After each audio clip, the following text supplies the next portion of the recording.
Assalamualaikum warahmatullahi wabarakatuh. Mustami'in, saya ingin berbagi cerita sedikit.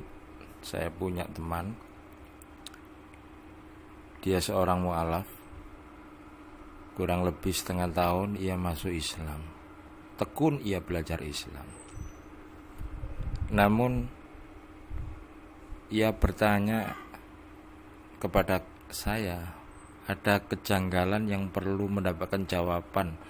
Ia merasa gelisah terhadap orang-orang Islam yang memahami Islam itu sendiri yang mestinya kafah, mestinya memuaskan, akan tetapi di sisi lain orang-orang Islam sendiri memahami setengah-setengah, sehingga Islam tidak memberikan jawaban yang sempurna bagi orang Islam itu sendiri.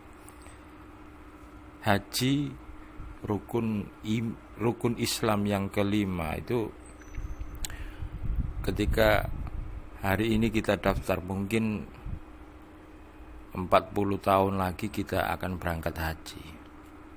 Begitu antusias penduduk negeri ini untuk melaksanakan haji, padahal di sisi lain pendidikan khususnya keagamaan atau majelis-majelis taklim yang saya kira kurang pembiayaannya, kata teman saya ini. Bagaimana mungkin bermiliar-miliar uang digunakan untuk kepuasan ibadah yang sifatnya individual, akan tetapi di sisi lain kegiatan-kegiatan pendidikan yang justru akan menentukan karakter bangsa ini ke depannya justru malah terabaikan. Kata teman saya ini, sudahlah, saya nggak usah pergi haji sebelum pendidikan ini masalahnya terselesaikan. Kata teman saya ini, haji jelas termaktub di dalam Al-Quran, di dalam sunnah, sedangkan membantu pendidikan, ngopeni ilmu dan lain sebagainya itu kurang tegas disampaikan di dalam teks-teks keagamaan. Orang yang mampu kemudian ia mengabaikan, tidak menjalankan ibadah haji, ketika ia meninggal dunia, maka ia matinya bisa jadi Nasrani atau Yahudi. Tapi orang yang mampu akan tetapi abai terhadap pendidikan, khususnya pendidikan agama, ia mati, ya matinya biasa-biasa saja. Ketika di Arafah, mereka yang di sana menangis, maka dosa-dosanya diampuni.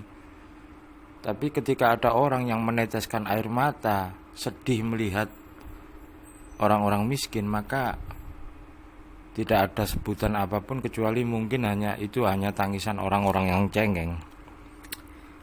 Saya ingin menjelaskan pada teman saya ini dengan dalil dan argumen, tetapi saya tersadar memang yang dikritik oleh teman saya ini kepada saya khususnya dan umumnya terhadap pemeluk Islam ini di negeri ini yang mayoritas ini, ya memang secara umum begitu. Ada dua ciri cara berpikir keislaman yang dikritik oleh teman saya itu. Yang pertama, bahwa kita ini seringkali terjebak hanya pada ritual, terjebak hanya kepada ibadah tertentu yang termaktub, hanya tertulis di teks keagamaan. Kalau tidak tertulis di dalam teks, kalau tidak termaktub di dalam tulisan-tulisan keagamaan, maka kurang mendapatkan perhatian. Yang kedua, kita hanya terjebak dan mandek di ritual-ritual itu. Jarang dari kita yang meneruskan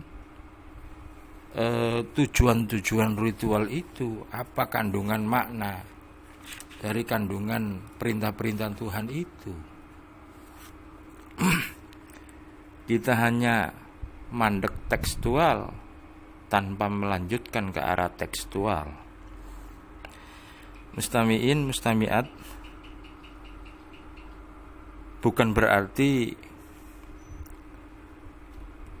ritual-ritual itu tidak penting. Ritual-ritual itu tetap penting untuk dilakukan. Akan tetapi yang keliru adalah kita yang begitu semangat melakukan ritual akan tetapi berhenti pada ritual-ritual itu sendiri. Sehingga kita terjebak kepada ritual-ritual yang kita laksanakan secara kolosal, akan tetapi yang terjadi adalah ritual-ritual yang kering akan makna dan tujuan apa yang dimaksudkan oleh Tuhan untuk perintah-perintahnya itu. Mustami'in, mustami'at rahimakumullah. Saya mungkin membenarkan kata teman saya ini, kritikan-kritikan kepada saya atau kepada umat Islam pada umumnya.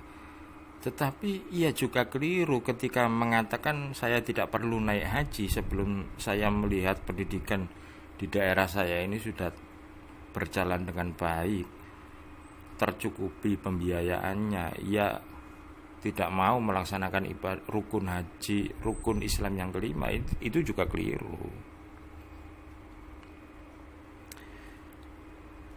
Karena bagaimanapun juga rukun Islam itu juga pokok dari Islam. Maka dari itu antara isi ritual dengan tujuan ritual itu harus berjalan dengan bersamaan. Ketika seseorang sudah mengabaikan ritual-ritual itu, ia langsung meloncat kepada tujuan-tujuan ritual itu, saya kira ada semacam perasaan merasa suci, merasa bahwa dia tidak memerlukan ibadah-ibadah yang menjadi wasilah dia kepada Allah Subhanahu wa ta'ala. Pertanyaannya, bukankah iblis dulu terjebak dalam satu kondisi penentangan kepada Tuhan? Karena ini ada perasaan ujub, ada merasa bersih, ada perasaan merasa suci, sehingga ia tidak perlu sujud pada Adam karena ia sudah merasa di atasnya Adam. Saya kira itu, mudah-mudahan ada manfaatnya. Assalamualaikum warahmatullahi wabarakatuh.